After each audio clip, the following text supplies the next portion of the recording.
और शब्द बताना जी पहला क्वेश्चन।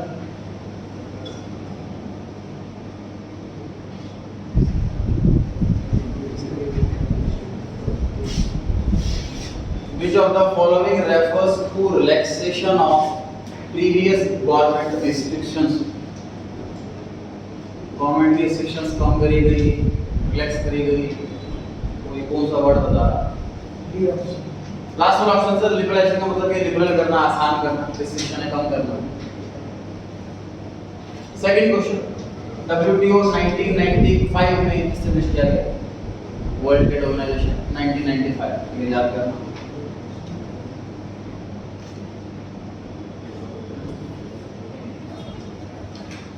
अच्छा third question,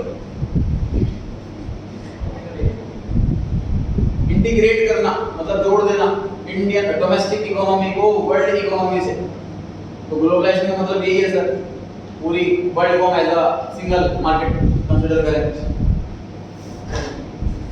fourth question, trade between two countries, sir दो कंट्रियों के बीच में हो तो बायलैटरल, तीन में हो तो मल्टीलेटरल, तीन या तीन से ज्यादा हो तो मल्टीलेटरल। मीन क्या लिख सकते हैं अपने नोटबुक में, आप नोट्स में बायलैटरल में, बायलैटरल बाय मतलब ये होता है, तो बायलैटरल ट्रेड में दो कंट्रियों के बीच में ट्रेड हो रहा है एग्जैक्टली दो, मतलब ना तीन ना एक, एग्जैक्टली दो। और मल्टीलेटरल वर्ड तब इस्तेमाल करते हैं जब दो से ज्यादा, मतलब थ्री और दो। फॉरेन ट्रेड होने लगा ना तो, और एक कंट्री एटलीस्ट दो चीजें ट्रेड कर रही है।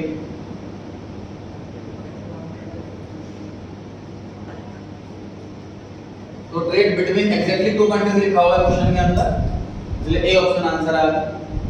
3 लिखा होता तो बी ऑप्शन आंसर आ गया।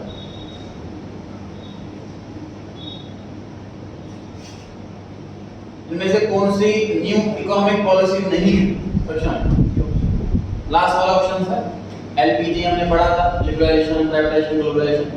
लाइसेंस तो लाइसेंस लगाना, क्योंकि लाइसेंस हटाया, तो डी वाली कोई पॉलिसी नहीं थी, इसलिए डी ऑप्शन आंसर हुआ। 6th question, new economic policy जुलाई 1991 में अनाउंस की गई थी, तो डेट आपको याद करनी, C option. 7 dash refers to disposal of equity of public sector units in the market, disinvestment। Equity का मतलब यहाँ पर इक्विटी शेयर से है।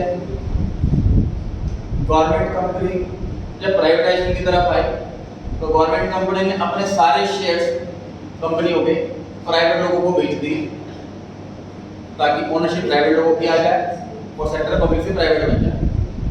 तो शेयर खरीदना मतलब इन्वेस्टमेंट करना, शेयर बेचना मतलब डिसइन्वेस्टमेंट करना। शेयर बेचना मतलब डिसइन्वेस्टमेंट करना। यहाँ पे लिखा हुआ डिस्पोज ऑफ मतलब सेल हो रहा है, इसलिए आंसर डिसइन्वेस्टमेंट।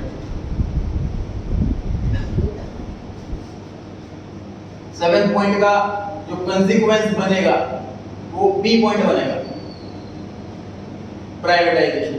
क्वेश्चन हालांकि मांगा नहीं है, what will be the consequence of disposal of share, ऐसा कुछ लिखा होगा कि अगर गवर्नमेंट सारे शेयर बेच रही है प्राइवेट लोगों को तो अल्टीमेटली प्राइवेटाइजेशन आएगा ना, कंसीक्वेंस अल्टीमेट जो काम होगा वो प्राइवेटाइजेशन होगा। हालांकि उसमें वो मांगा हुआ नहीं है, डिस्पोजल का मतलब मांगा हुआ है जो कि disinvestment. 8th question, cheaper imported goods were one of the reasons behind, मतलब हमने सस्ती क्वालिटी के गुड्स इंपोर्ट करे हमने, तो इसकी वजह से क्या हुआ, अनएम्प्लॉयमेंट हो गई, ग्रोथ अनबैलेंस्ड हो गई, इंडस्ट्री कम लेवल से ग्रो कर पाई, कंज्यूमरिज्म मतलब कि कंज्यूमर्स की पावर वो स्प्रेड हो गई। कनन किसके बारे में?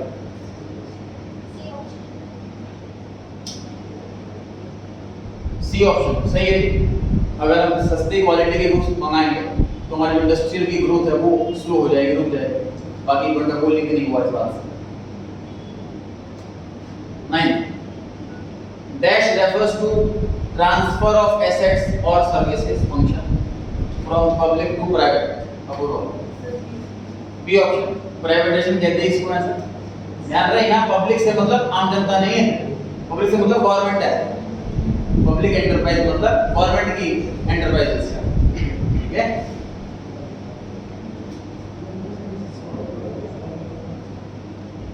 का डब्ल्यूटीओ की full form A option from world organization. आगे पढ़िए सर।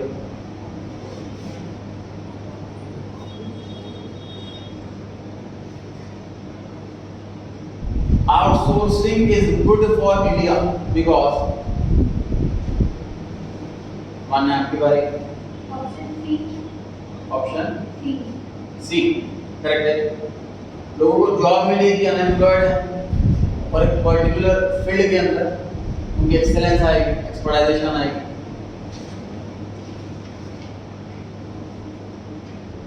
ट्वेल्थ क्वेश्चन,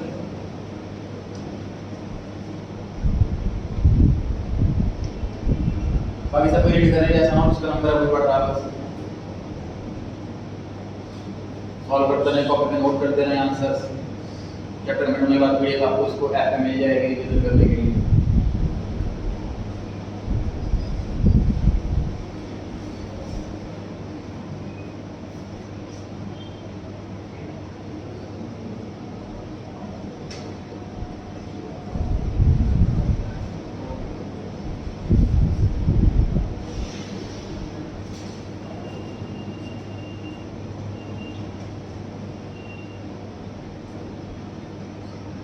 आपकी बारी।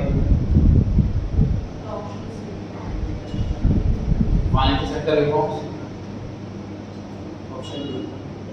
Industrial sector reforms, D option, D correct है। D option. लिबरलाइजेशन में जो चेंजेस लेकर के आए, जो हमने पॉलिसी आसान करी, वो हमने टैक्स में भी चेंजेस लेकर के आए, टैक्स भी आसान करा। इंडस्ट्रियल सेक्टर के अंदर भी चेंज लेकर के फाइनेंस सेक्टर के अंदर, जैसे टैक्सेस वगैरह कम करें, हमने ज़्यादा करे, ये भी रेगुलेशन का पार्ट है। ये सबके लिए आसान कर देना काम, टैक्स कम हो जाएंगे तो इंसान आसानी से कर पाएंगे, इंपोर्ट एक्सपोर्ट आसानी से कर पाएंगे। All of this. 13th question, public sector का मतलब अगेन गवर्नमेंट एंटरप्राइजेस, प्राइवेट नहीं। तो कौन कौन सी इंडस्ट्री है जो उन्होंने रिजर्व करके रखी हुई है? Defence aircraft and warships. Defence aircraft again sir जो डिफेंस में यूज होते हैं एयरक्राफ्ट वाले, वॉर के टाइम पे। वॉरशिप्स पानी में जहाज वेसल, और जिसमें अगेन जो वॉर के टाइम पे यूज होंगे उसके अंदर डिफेंस के हथियार वगैरह रखे जाएंगे। ये वाला डिपार्टमेंट गवर्नमेंट ने रखा हुआ। एटॉमिक एनर्जी जो न्यूक्लियर एनर्जी वाले से रिलेटेड काम होता है वो गवर्नमेंट ने रखा हुआ। तीसरा गवर्नमेंट ने रेलवे रखा हुआ, रोड नहीं रखा हुआ गवर्नमेंट। रेलवे भी आप जाके प्राइवेट आईआरसीटी से कॉन्सेप्ट आ गया, तो बस ए और बी ये दो ही चीज़ हैं जो प्राइवेट सेक्टर के अंदर रिजर्व है। तो डी ऑप्शन आता है। सीमेंट की तो हमें पता ही कितनी कंपनियां आती हैं, पर दूसरे दिन ऐड आती है, तो पब्लिक सेक्टर तो है, प्राइवेट सेक्टर है। 14 पर आ गए हैं।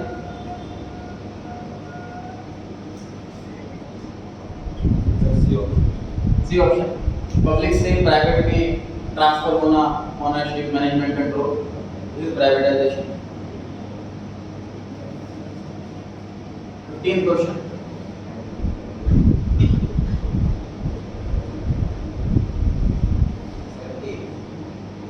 कॉन्ट्रैक्ट कर लेना किसी एक पर्टिकुलर एक्टिविटी के लिए थर्ड पार्टी से, जो कि हम पहले खुद ही करते थे, किसी को आउटसोर्सिंग कहते हैं।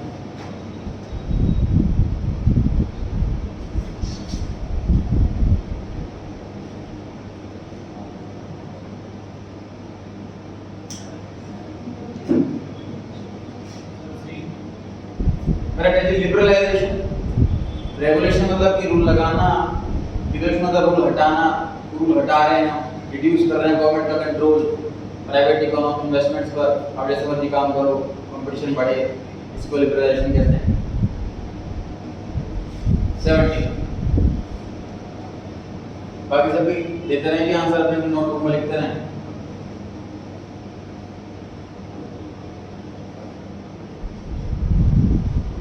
टैक्स रिफॉर्म किसे कहते हैं?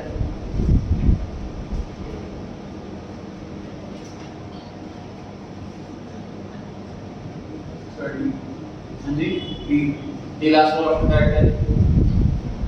Rationalization of direct tax, reforms in indirect tax, simplification of process, ये सारे चेंजेस करेगा इसमें हमने. रेशनलाइज का मतलब है इसको समझदारी से चेंजेस करना. रेशनल वर्ड का मतलब समझदार होता है. इकोनॉमिक्स में वर्ड पढ़ा है 11th में. A rational consumer will reduce the demand after increasing the price. तो डेट में ऐसे चेंजेस लेकर के आए जैसे कुछ स्टार्टिंग में इनकम का टैक्स 0 कर दिया, ज्यादा का ज्यादा टैक्स, ऐसे चेंजेस. इंडिया टैक्स में चेंजेस जैसे जीएसटी ले आए, सिंपलीफाई कर दिया, इजी कर दिया प्रोसेस अपने टैक्स का ताकि हर बंदा टैक्स इजीली भर पाए. 18 क्वेश्चंस.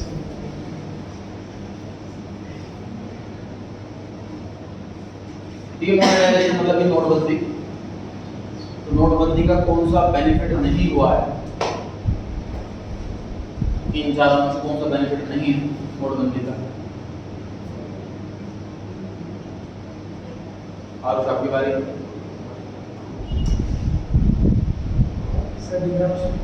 करेक्ट है. मोर डिमांडिंग कस्टमर्स बढ़े घटे, डिमांड बढ़ेगा, इसका कोई लॉजिक नहीं है सर नोटबंदी से.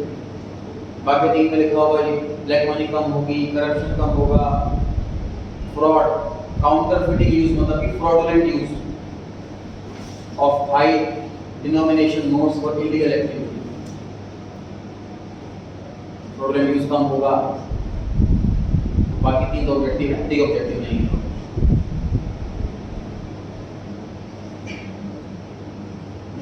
पढ़े जैसे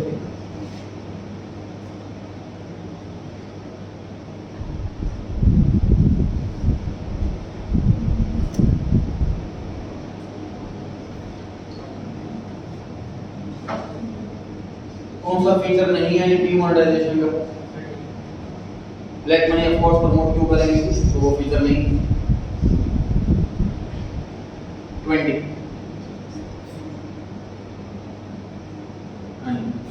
सी ऑप्शन सारे के सारे इंडायरेक्ट टैक्स जीएसटी के अंदर बचे हुए हैं.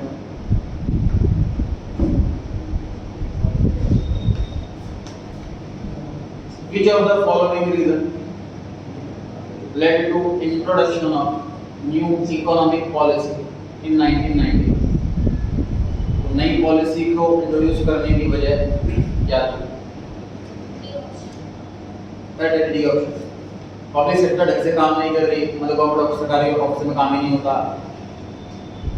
Consistent rise in general price मतलब इन्फ्लेशन,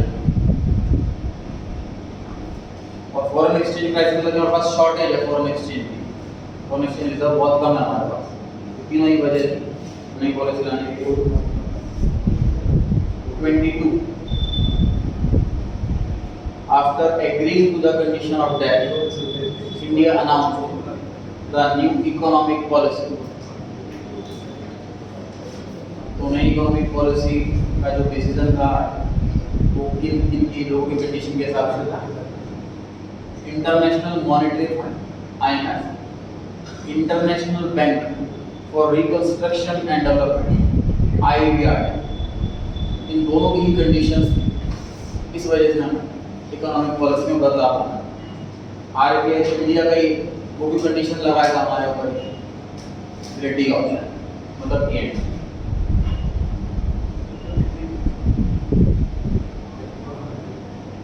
ये सभी को पता होना चाहिए कौन कौन से नोट बंद हुए थे. 8 नंबर को नोट बंद हुए थे. पूरे स्कूल में जितने बच्चे पढ़ते हैं सर 9 नंबर को किस ले आए थे मेरे पास पुराने नोट लेकर. ये बच्चों ने 5 तक की फीस जमा कराई. चलिए 23 किसकी बारी? हाँ कौन सा नोट बंद हुआ? सेकंड ऑप्शन जी 500 1000 नोट बंद हुआ. 24th question. Dash was the predecessor organization to WTO. जैसे नीति आयोग का पुराना नाम प्लानिंग कमीशन, ऐसे WTO का पुराना नाम. तो वर्ल्ड ट्रेड ऑर्गेनाइजेशन है जो कि ट्रेड से रिलेटेड सारे रूल्स एंड रेगुलेशंस का डिसीजन लेती है. जो लास्ट वाला option general agreement on tariffs and trade, ये नाम था पहले इसका, जो कि टैरिफ अभी टैक्स है, और ट्रेड के रिगार्डिंग जो भी रूल्स वगैरह हो, किसी अदर कंट्री से कोई ट्रेड करता है तो उसमें क्या रूल होगा, इन चीज़ों का ध्यान रखना होगा, ये रखता है।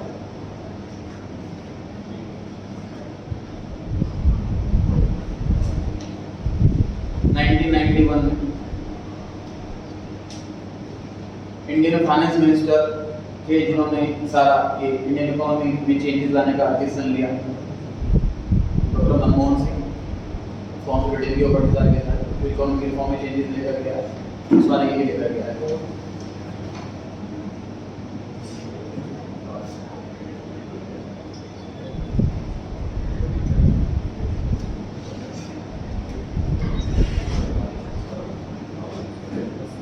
नेक्स्ट टॉपिक आपके पास रीड कर लेंगे सभी का चारों क्वेश्चन बुद्धि बराबर कर चारों क्वेश्चन पढ़ें, आंसर को अपने नोट करें।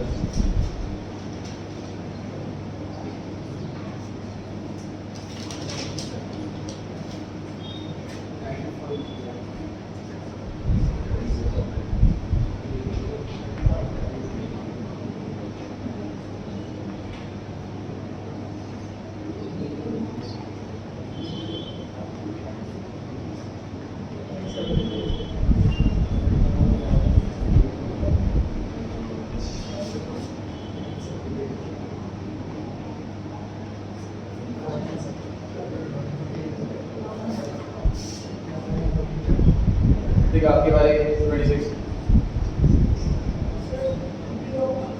करेक्ट है। लाइसेंस राज को हटाना मतलब आसान करना, पॉलिसी लिबरलाइजेशन। 27 जीएसटी काउंसिल का जो चेयरमैन है वो फाइनेंस मिनिस्टर होता है। फाइनेंस के रिगार्डिंग जो भी डिटेल होगी, जो भी रूल्स बनाने होंगे, पावर होगी, चेंजेस होंगे, तो फाइनेंस मिनिस्टर की ड्यूटी होगी। इसी ऑप्शन आंसर है। 28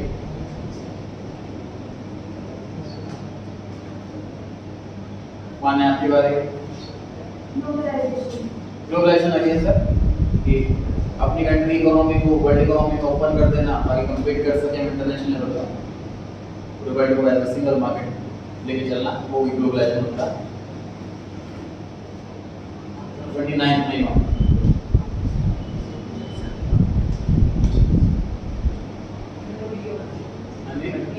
डी ऑप्शन लास्ट वाला option applicable wrong, liberalization, privatization, globalisation.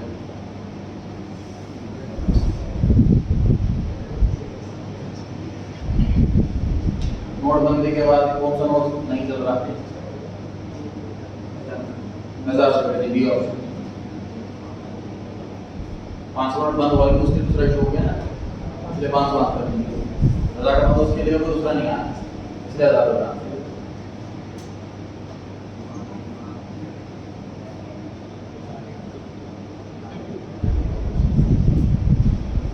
Public sector undertakings को कौन सा स्टेटस दिया गया एफिशिएंसी इंप्रूव करने के लिए? सिंपल सी बात, सरकारी अफसर काम नहीं कर रहे, मुतालिब दी गई कि आप सब कुछ हो, तब आपके हिसाब से ही होगा। तो ये तीनों नाम दिए गए, आप महारत्न, आप नवरत्न, आप मणिरत्न, तीनों नाम दिए गए सबको, ताकि एफिशिएंसी ज़्यादा एफिशिएंटली काम करें। कॉर्पोरेट सेक्टर के अंदर भी मोटिवेशनल लेक्चर्स रखे जाते हैं एम्प्लॉयज़ के बीच में, ताकि इनके अंदर मोटिवेशन है। बेसिकली होता क्या है, एम्प्लॉय को पता है कि मुझे सैलरी मिल रही है, फिर कितने काम करो, भले ही उसको ओवर टाइम दे दें, भले उसको ये बोलें कि ज़्यादा काम ज़्यादा सैलरी मिलेगी, तब इंटरनली इतना एफर्ट नहीं करते। तो मोटिवेशनल लेक्चर अगर रेगुलरली होते रहते हैं तो वो अपनी भी तरक्की करेंगे और कंपनी की भी तरक्की करेंगे।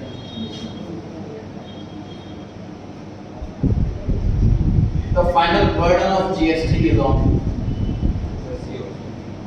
फाइनल बर्डन जो है वो सर फाइनल कंज्यूमर में शिफ्ट हुआ, क्योंकि हमने बार-बार मल्टीपल टैक्स को हटा दिया। तो ये तो पहले भी है, मतलब इस फाइनल जो टैक्स है, जो अल्टीमेट टैक्स बनता है वो कस्टमर ही बनता है, प्रोड्यूसर या सेलर नहीं, या गवर्नमेंट नहीं। तो गवर्नमेंट को तो मिलेगा टैक्स, वो क्यों भरेगी? ये ऑप्शन वैसे ही गलत है। एक ऑप्शन जो है बोर्न बाय प्रोड्यूसर, तो गवर्नमेंट तो सेलर को बोल रही है कि आपको अपनी जेब से टैक्स नहीं देना, कस्टमर से लेकर टैक्स, कस्टमर ना सामान ना बेचे। बट अगर हम इस टाइप की मार्केट में हैं जहाँ पे कुछ दुकानदार बिना टैक्स के सामान बेच रहे हैं, ऐसे केस में बिजनेसमैन को अपनी पॉकेट से भरना पड़ जाता है, लेकिन ये मतलब लीगल नहीं, इसलिए सी ऑप्शन आंसर है। प्रैक्टिकली वो दोनों होता है।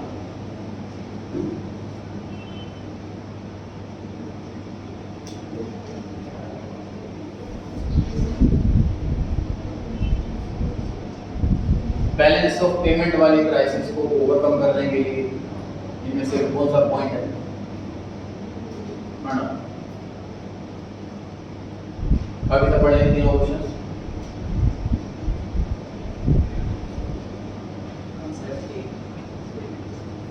करेक्ट है। वेल्थ मैनेजमेंट पढ़ाता था, वेल्थ मैनेजमेंट में क्राइसिस है, इसका मतलब डेफिसिट है। डेफिसिट का हमारे पास का मतलब कि हमारी फॉरेन एक्सचेंज की पेमेंट ज़्यादा है, रिसीव कम है, रिजर्व घटता जा रहा है। तो हम फॉरेन एक्सचेंज की जो रिफॉर्म्स लेकर के आए हैं कि लोग फॉरेनर्स हमारी कंट्री के अंदर इन्वेस्ट करेंगे पैसा, तो हमारे पास बहुत सारा डॉलर आ जाएगा अभी, तो क्राइसिस खत्म हो जाएगी फॉरेन एक्सचेंज। ये मेन पॉइंट था।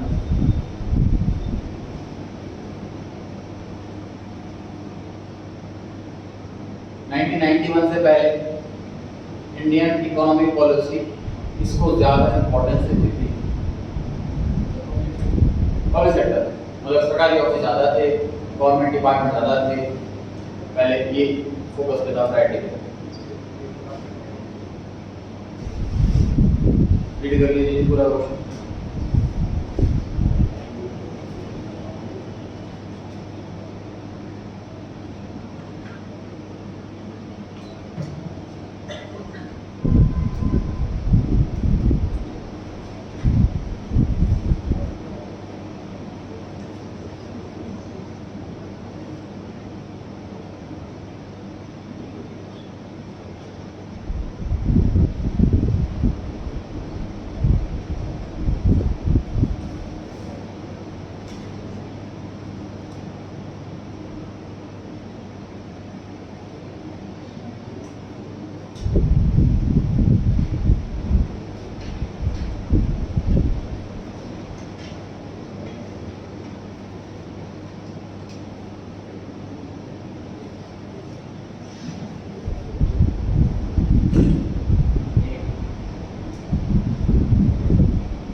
सी करेक्ट है। पॉइंट नंबर क्यू में लिखा हुआ है devaluation of the rupee to encourage inflow foreign exchange. समझ पा रहे हैं? अपने रूपी की वैल्यू कम करने से फायदा कैसे हो रहा है गवर्नमेंट?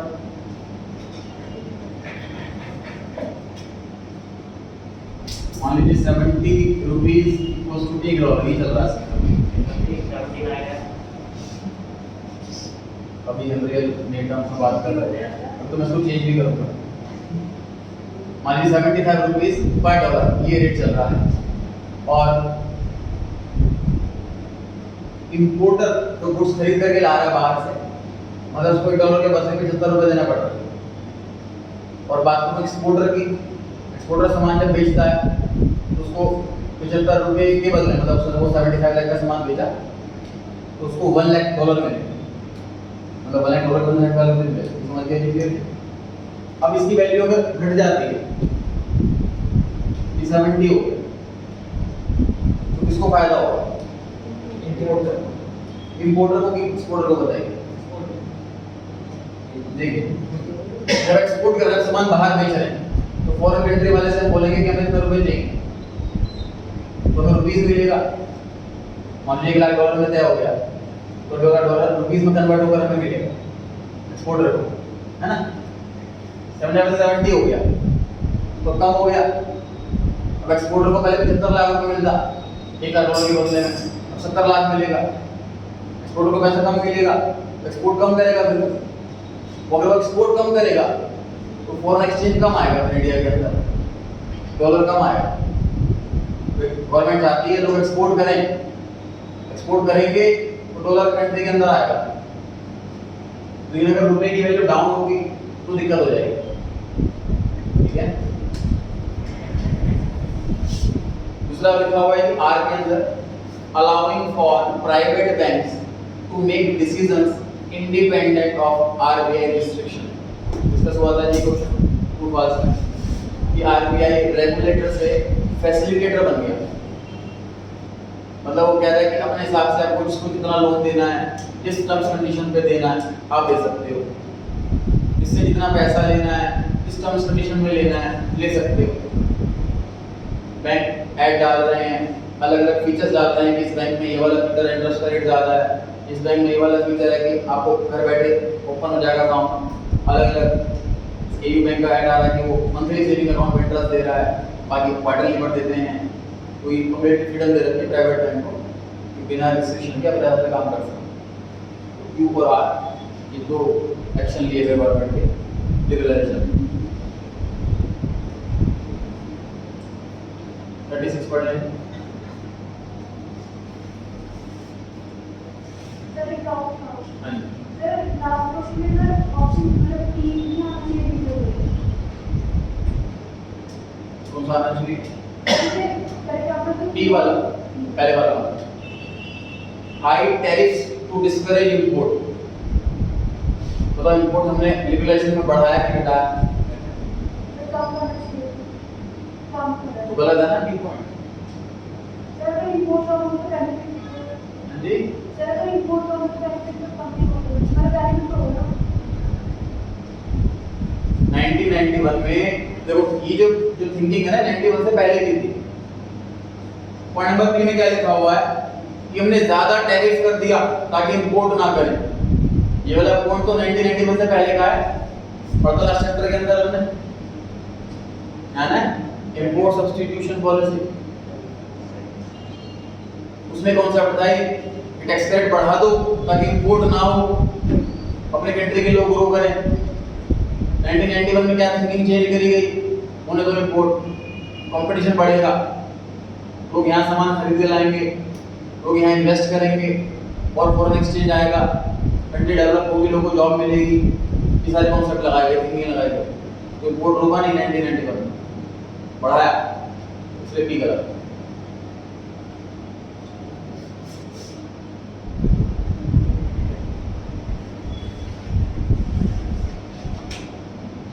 पढ़ेंगे दोनों क्वेश्चन।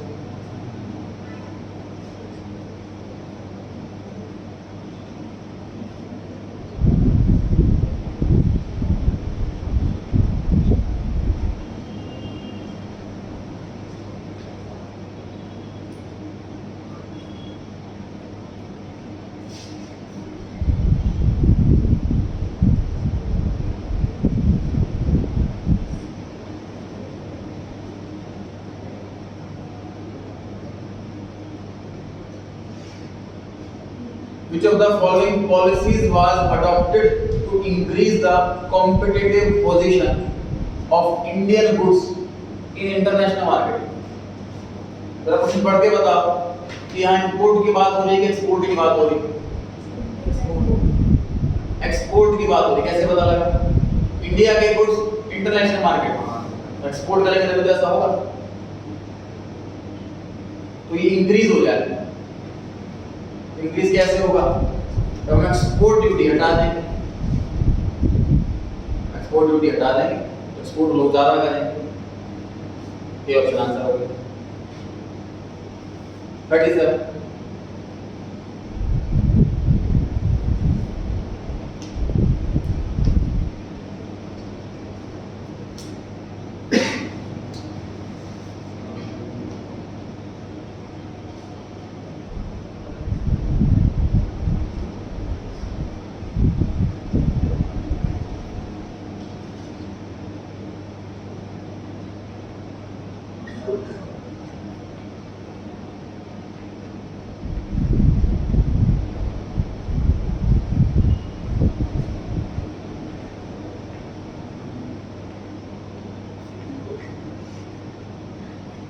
WTO का रोल कौन सा है इनमें से? ये पूछा होगा।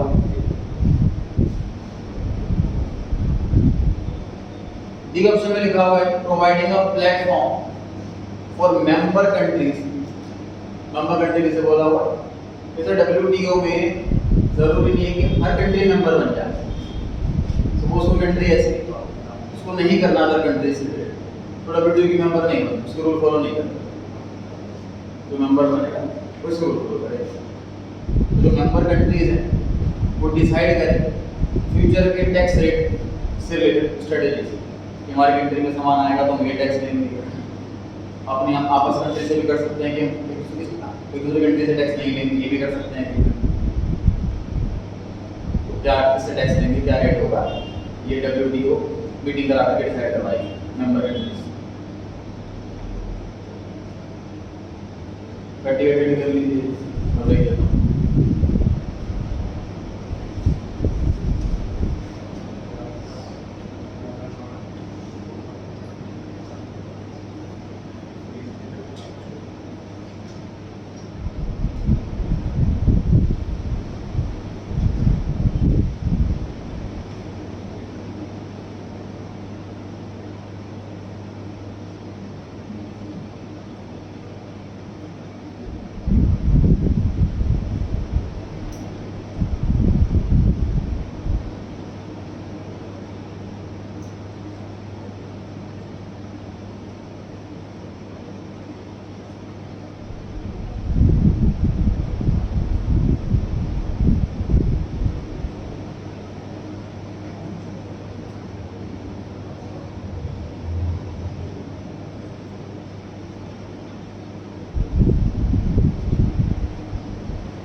लाइसेंस राज को हटाने के लिए कॉन्सेप्ट है जी क्वेश्चन के अंदर।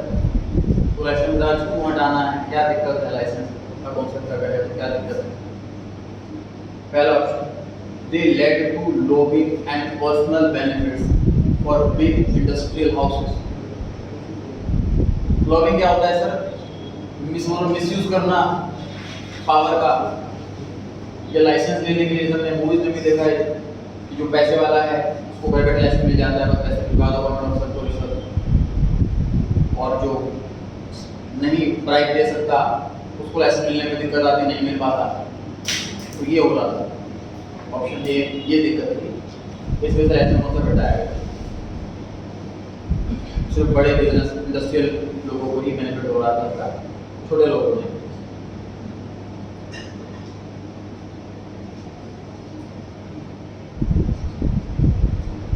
ग्लोबलाइजेशन स्टैंडर्ड ऑफ लिविंग कैसे बढ़ाता है?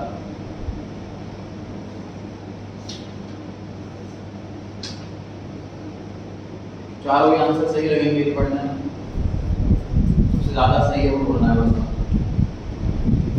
ज्यादा प्रोडक्ट्स मिल जाएंगे खरीदने के लिए, सारी कंट्रियों की अगर सामान होगा हमारे पास, ये भी सही है। By increasing rural to urban migration, गांव से शहर में आएंगे लोग। Improving working condition for factory workers, other countries के लोग भी आएंगे तो हर कंट्री का अलग सिस्टम होता है, काम करने का कल्चर अलग होगा, कॉम्पिटिशन होगा, जॉब अपॉर्चुनिटीज होंगी, या कंडीशन काम में तो मुझे चले जाएंगे, तो हर एम्प्लॉयमेंट कंडीशन अच्छी रखेगा वो, वरना कुछ वक्त चला जाए छोड़ कर।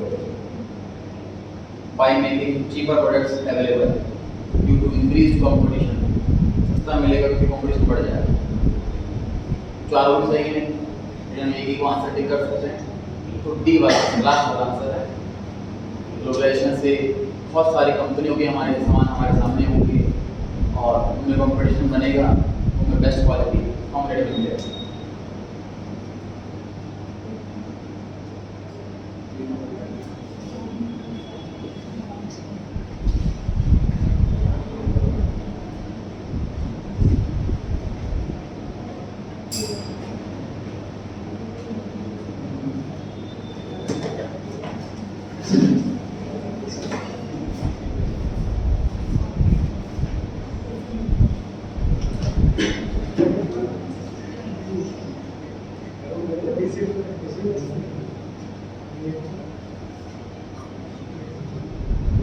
Every year government fixes a target for disinvestment of public sector enterprises. Privatisation का कॉन्सेप्ट यही है कि थोड़ा थोड़ा करके हम पब्लिक सेक्टर को कम करते जाएं, प्राइवेट सेक्टर में कन्वर्ट करते रहें। तो डिसइन्वेस्टमेंट मतलब कि पब्लिक सेक्टर का पैसा निकालना पब्लिक सेक्टर में, प्राइवेट सेक्टर को हाथ में ले देना। तो डिसइन्वेस्टमेंट का टारगेट रखती है गवर्नमेंट, सही है। This investment is an excellent tool for discarding the loss incurring in public sector enterprises. Public sector में जो लॉस हो रहा है, रेलवे हो गया, टीडीसी बस हो गया, उस लॉस को खत्म करने के लिए बेस्ट तरीका ये कि वो कंपनी प्राइवेट लोगों के हाथ में कर दो, तो लॉस नहीं हुआ करेगा, गवर्नमेंट नहीं खत्म हो जाएगा, प्राइवेट टेंडर होगा, सर्विस अच्छी मिलेगी, प्रॉफिट में मिलेगी। तो वो ऑप्शन सही है, या सर्विस भी सही है, रीजन भी सही है।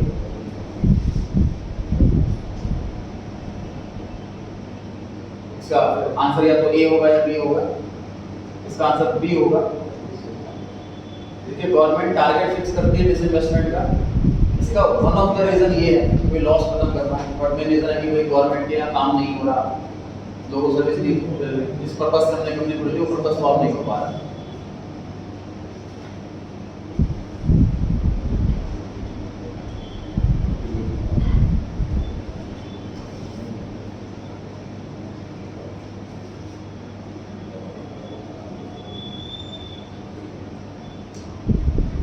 India has become favorable destination of outsourcing for most of the MNCs. MNCs India से लेबर आउटसोर्स कर रही है, एम्प्लॉइज आउटसोर्स कर रही है, correct? India has vast skilled and cheap manpower, which enhances the faith of MNCs for investment in India. Skilled labour है, सस्ती labour है, इसलिए ज़्यादा उनका फेवरेट है MNCs का पैसा लगाना। दोनों चीज़ें करेक्ट हैं और ये है कि भी तो डेस्टिनेशन फेवरेबल इसीलिए तो है कि स्किल्ड और सस्ती लेबर इंडिया, असर्शन को ही जस्टिफाई कर रहा है रीजन, इसलिए ये ऑप्शन आंसर। थर्ड क्वेश्चन पढ़ें।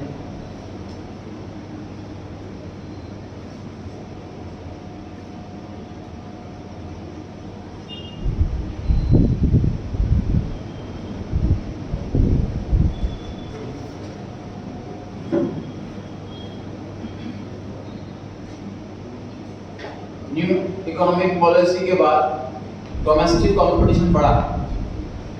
डोमेस्टिक मतलब जो इंडिया के इंडस्ट्रियलिस्ट हैं उनका कंपटीशन बढ़ा है, क्योंकि फॉरेन के प्रोडक्ट सामने आ रहे हैं, उन्हें रेट में भी बीट करना है, क्वालिटी में भी बीट करना है। सही है। Industrial sector reforms एबोलिश्ड industrial licensing for all the products except for short list of industries. क्या मतलब है कि इंडिया में लाइसेंस हटा दिया गया इंडस्ट्रीज के लिए, सिर्फ एक छोटी सी लिस्ट छोड़ दी कि आपको ये वाला बिजनेस करना है तो आपको लाइसेंस लेना पड़ेगा, अदरवाइज आपको लाइसेंस की जरूरत नहीं है, फॉर्म भरो, ये ज़ूम कर लिया जाएगा, आपको लाइसेंस मिल गया। तो रीजन में इनको सही लिखा हुआ।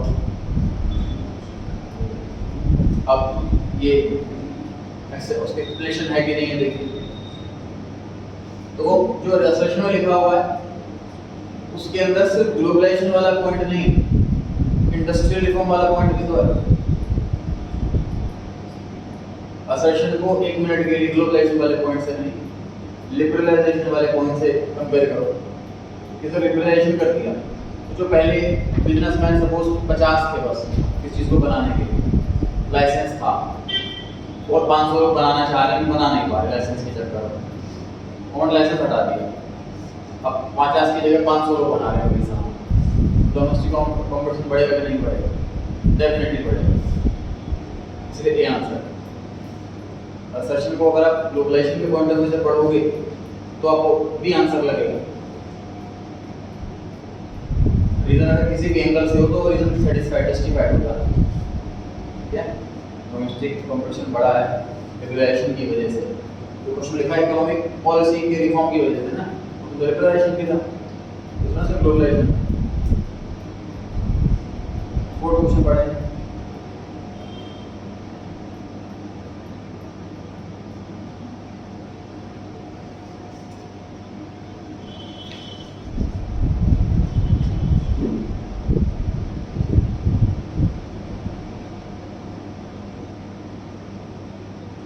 जो रीजन में लिखा है वो तो हम पढ़ चुके हैं पहले कि आरबीआई को रेगुलेटर से फैसिलिटेटर बना दिया।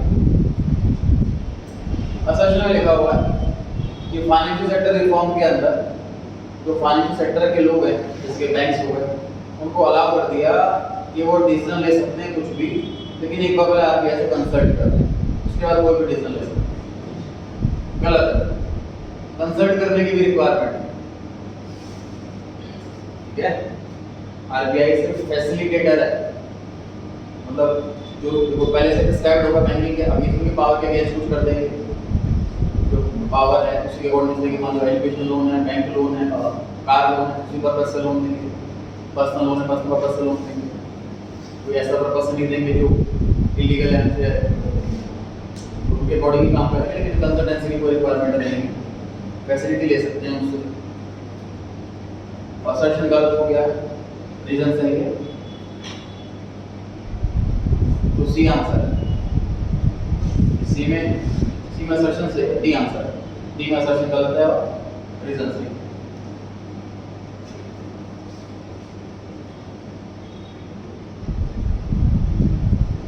क्वेश्चन पढ़े,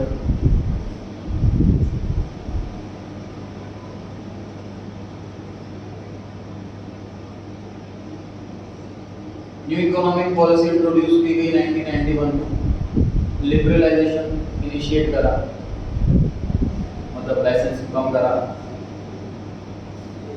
1991 में, ऐसा एक पार्ट ऑफ पॉलिसी था, उनको सही लिखा हुआ है। Industrial growth was very slow before 1991, 1991 से पहले इंडस्ट्री की ग्रोथ बड़ी स्लो थी, कम इंडस्ट्रियाँ थी, लाइसेंस के चक्कर में लिबरलाइजेशन करा गया, लाइसेंस हटाया गया, ज़्यादा इंडस्ट्री ग्रो कर पाए, रीजन जस्टिफाई कर रहा है सर, इसलिए option answer.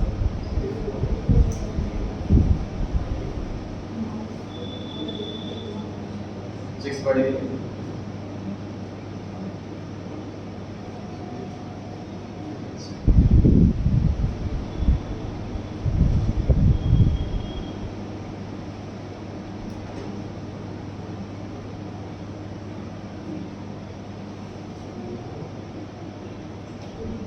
devaluation of the Indian rupee 1991 resulted in inflow of foreign exchange, foreign exchange का inflow होगा, foreign exchange ज़्यादा आएगा, इससे रुपये की वैल्यू कम हो जाएगी। Devaluation of the Indian rupee was a step to get more foreign investment। देखिए अगर इंडियन रुपये की वैल्यू कम होगी तो उससे इन्वेस्टमेंट ज़्यादा नहीं आएगी, ज़्यादा किससे आएगी, ग्लोबलाइजेशन वाले पार्ट से, डिवैल्यूएशन वाले पार्ट से नहीं। सो रीजन फॉल्स हो गया, सी ऑप्शन आंसर हो गया इसमें। 7 पढ़ लीजिए।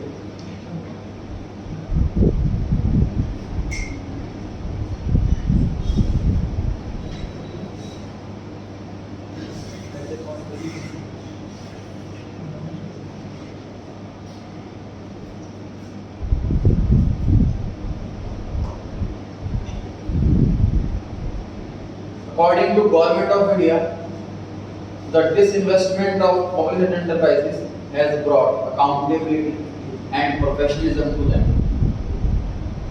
पब्लिक सेक्टर में किसी की अकाउंटेबिलिटी जवाबदेही नहीं होती, अकाउंटेबिलिटी वर्ड मतलब जवाबदेही, रिप्लाई कौन करेगा अगर वो गलत होता है, किसकी जिम्मेदारी, एंड प्रोफेशनलिज्म। तो डिसइन्वेस्टमेंट का पर्पस ये हो गया कि सरकारी उससे जिम्मेदारी नहीं लेते, तो वो अगर हम पब्लिक सेक्टर हट जाए पीछे से और प्राइवेटाइजेशन हो जाए, प्राइवेटाइजेशन में हर चीज़ की रिस्पॉन्सिबिलिटी ली जाती है, कंपनी वाले हर चीज़ रिस्पॉन्सिबिलिटी लेते हैं, अकाउंटेबिलिटी लेते हैं, गलत होने पर उसे करेक्ट करेंगे, तो कॉम्पेंसेट करेंगे, तो सेशन सही।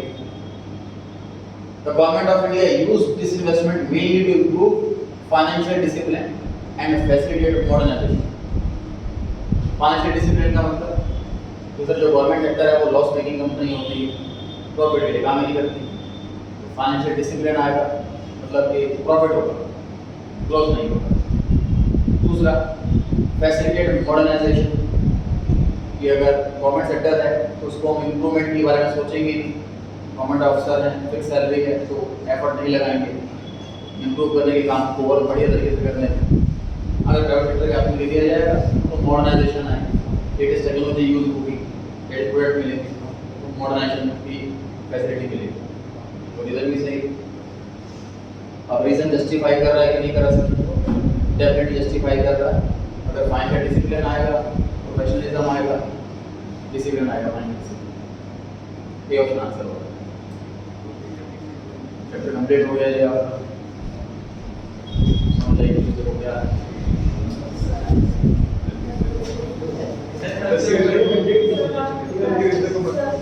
क्यों ना लेटी उस जगह